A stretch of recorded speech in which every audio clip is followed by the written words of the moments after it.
afternoon. Today I will teach you social and political life of class 8. First chapter is Constitution, Laws and Dissent.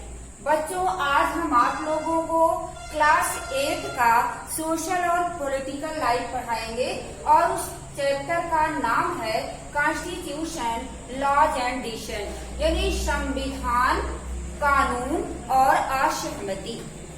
पहले इसका introduction हम समझ लें कि constitution क्या है। Rules are essential for efficient and proper governance of a country, यानी किसी भी देश में प्रॉपर गवर्नेंस के लिए जो रूल होता है बहुत अनिवार्य होता है। These rules and principles are laid down in the Constitution, यानी ये जो रूल्स होते हैं और जो सिद्धांत होते हैं वह हमारे संविधान में ले डाउन किए गए हैं, यानी निहित हैं। अब हम सपोज कर सकते हैं, मान लो कहीं पे हम यात्रा कर रहे हैं, किसी सड़क पे हैं, वहाँ कोई ट्रैफिक पुलिस नहीं है, तो वहाँ पे कोई ट्रैफिक रूल नहीं है अगर, तो क्या होगा कि वहाँ पे एक तरह से भीड़ लग जाएगी और जो है बहुत अफरा तफरी मच जाएगी। ऐसी स्थिति में हमें आवश्यकता महसूस होगी कि सड़क के लिए भी रूल हो और जिससे कि जो यातायात है, जो ट्रांसपोर्टेशन है, वह अच्छे तरीके से फ्लो करता रहे। और इस प्रकार से जो रूल होते हैं हमारे लिए बहुत इम्पोर्टेंट होते हैं। और ये रूल जो है कहाँ पे निहित होते हैं इसको जान लें कि rules are essential for efficient and proper governance of a country, किसी भी देश के उचित गवर्नेंस के लिए जो या कुशल गवर्नेंस के लिए जो रूल होता है बहुत अनिवार्य होता है। These rules and principles are laid down in the Constitution, यानी ये जो रूल्स होते हैं और जो सिद्धांत होते हैं वह हमारे कॉन्स्टिट्यूशन में निहित होते हैं, यानी लिखित होते हैं। ये नहीं है कि हम ओरल तरीके से कह दिए कि इसके लिए ये रूल बना हुआ है, इसके लिए ये रूल है, तो उसका कोई पालन करेगा। उसका पालन कोई नहीं करेगा जब तक रूल्स जो होंगे हमारे लिखित नहीं होंगे, हमारे संविधान के रूप में नहीं होंगे, तब तक उसका कोई फॉलो नहीं करेगा। रूल्स का मतलब कि एक तय होगा कि अगर इस रूल्स का कोई, इस लॉज का कोई उल्लंघन करता है, डिसओबे करता है, तो उसको एक पनिशमेंट दिया जाएगा और इस डर से लोग उस रूल्स का, उस लॉज का जो है पालन करेंगे, ओबे करेंगे। अब इसके बाद हम ये जानेंगे, क्योंकि लेसन के हिसाब से है कि कॉन्स्टिट्यूशन, मेरा पहला टॉपिक है कॉन्स्टिट्यूशन। तो कॉन्स्टिट्यूशन किसे कहा जाता है पहले हमें जानेंगे।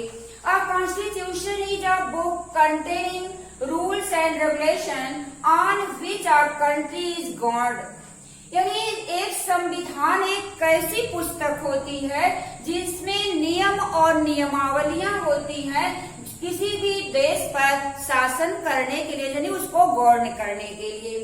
और इसके बाद ये जानेंगे कि हमारे देश का जो संविधान है वह, उसका निर्माण कैसे हुआ और जो है वह कब प्रभावकारी हुआ, यानी कब से लागू किया गया। बच्चों, our constitution is drafted by constituent assembly. The Indian Constitution came into effect on 26 January 1950. बच्चों देखो, आवर कॉन्स्टिट्यूशन, हमारा संविधान ड्राफ्ट किया गया संवैधानिक सभा के द्वारा और यह जो भारतीय संविधान है वह 26 जनवरी 1950 ईस्वी को प्रभावकारी हुआ, यानी लागू किया गया। अब इसके बाद हमें जानेंगे कि इम्पोर्टेंस ऑफ कॉन्स्टिट्यूशन। इसके पहले एक चीज और बता दें कि जो संविधान हमारा है वह डॉक्टर भीमराव अम्बेडकर के नेतृत्व में बना था। और इसके बाद एक चीज बता दें आप लोगों को, इम्पोर्टेंस ऑफ कॉन्स्टिट्यूशन, यानी किसी भी डेमोक्रेटिक कंट्री के लिए संविधान की क्या आवश्यकता होती है।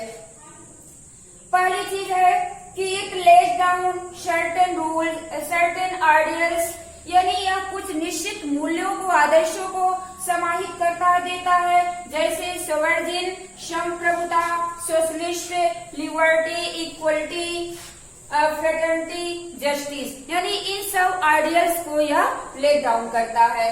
अब इसके बाद क्या है, दूसरा है constitution defines the countries political system. जो संविधान होता है वह देश के राजनीतिक प्रणाली को भी परिभाषित करता है। तीसरा है in a democratic constitution provides fundamental rights. एक डेमोक्रेटिक कंट्री के संविधान में आधारभूत मौलिक अधिकार भी होते हैं, निहित होते हैं। अब इसके बाद है नीड फॉर लॉ, जैसा कि हमारा दूसरा टॉपिक है, इससे लेशन का यानी कॉन्स्टिट्यूशन के बाद जो है लॉज है। अब लॉज क्या होता है, यानी नीड फॉर लॉज। लॉज है देयर ओन इम्पोर्टेंस, कानून का अपना खुद का महत्व होता है। Laws are important for the smooth running of the society and establishing peace and order in the state। यानी जो कानून होते हैं वह महत्वपूर्ण होते हैं, जो समाज को अच्छे तरीके से चलाने के, संचालित करने के लिए और राज्य में कानून और शांति व्यवस्था बनाए रखने के लिए, शांति व्यवस्था बनाए रखने के लिए। क्योंकि अगर लोगों को यह भय रहता है कि अगर हम एक काम करेंगे तो इस काम के लिए यह जो है दंड का प्रावधान रखा गया है, यह कानून बना हुआ है, तो इस तरह से लोग जो है कानून के आधार पर ही जो है ये करेंगे कि उस कार्य को नहीं करेंगे कि यह जो हमारे हक में अच्छा नहीं होगा। तो बच्चों इस तरह से लॉ का यानी कानून का हमारे संविधान में बहुत ज्यादा वो है कि जो है इम्पोर्टेंट है, यानी देश को गवर्नेंस करने के लिए जो है लॉज की बहुत ज्यादा आवश्यकता होती है। अब इसके बाद ये जानेंगे जो तीसरा टॉपिक है डिसेंट। डिसेंट मीन्स होता है असहमति। लॉज एंड डिसेंट यानी कानून और असहमति। बच्चों आप लोग जानते ही हो कि ये नहीं कोई जरूरी है कि जितने भी कानून हमारे बनाए गए हैं उन सबको सब जो है सहमति ही दे दे, कि वह सब लोग मान ले कि जो कानून बना हुआ है यह जो है अच्छा है, हम इसका विरोध ना करें। क्योंकि बहुत सारे ऐसे हमारे इतिहास में यानी पहले के समय में कानून बनाए गए जिसमें जो है लोगों के द्वारा उसका विरोध किया गया और इस प्रकार से लोगों की असहमति रही। अब इसके बाद देखते हैं जैसे इसमें साल्ट सत्याग्रह, यानी इसमें जो है एक साल्ट लॉ बनाया गया था अंग्रेजों के द्वारा, और यह कानून बना था कि जो नमक बनाने का जो कार्य है उस पर पूरी तरह से अंग्रेजों का हक होगा, यानी कोई भी इंडियन जो है नमक बनाने का कार्य नहीं करेगा। और इस प्रकार से यह अंग्रेजों के द्वारा कानून बनाया गया था जिसका नाम था साल्ट लॉ। और इस साल्ट लॉ को तोड़ने के लिए महात्मा गांधी ने साल्ट सत्याग्रह आंदोलन मूवमेंट शुरू किया और यह 1930 में शुरू किया गया था।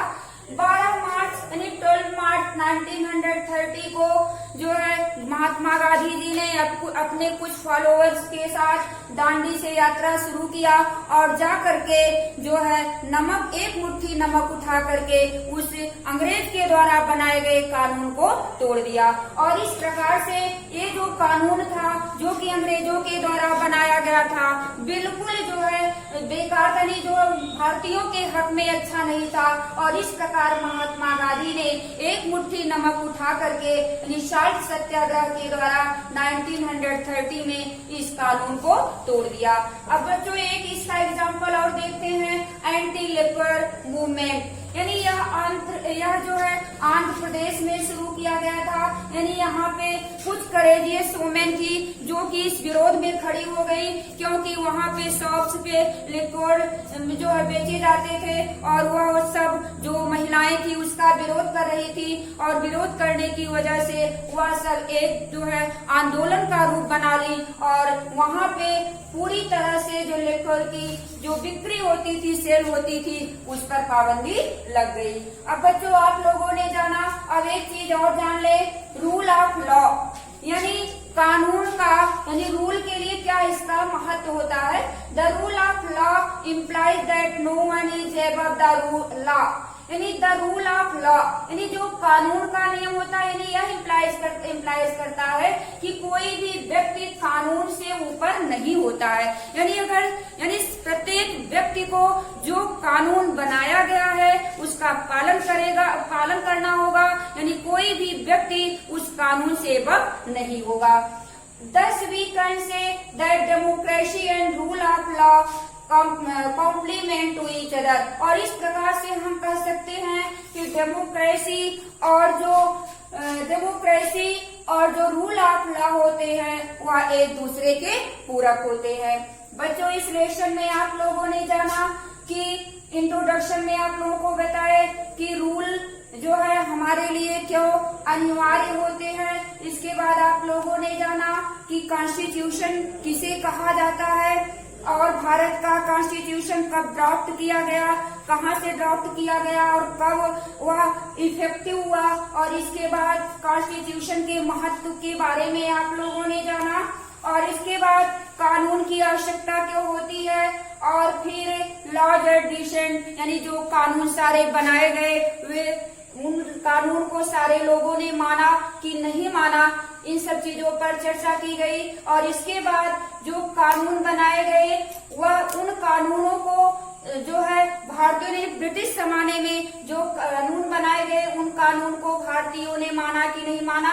इसमें एक कानून महत्वपूर्ण था जिस पर जो है अंग्रेजों ने पाबंदी लगा दी थी कि जो है कोई भी इंडियन जो है वह नमक बनाने का कार्य नहीं करेगा। और इस प्रकार से महात्मा गांधी के द्वारा साल्ट सत्याग्रह आंदोलन शुरू किया गया। 1930 में उन्होंने 12 मार्च 1930 ईस्वी को जो है अपनी यात्रा शुरू की थी और एक मुट्ठी नमक उठा करके इस कानून को जो है तोड़ दिया था।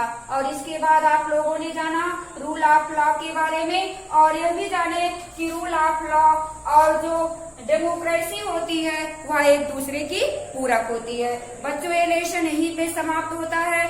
इसका PDF आप लोगों के पास रहेगा। Thank you.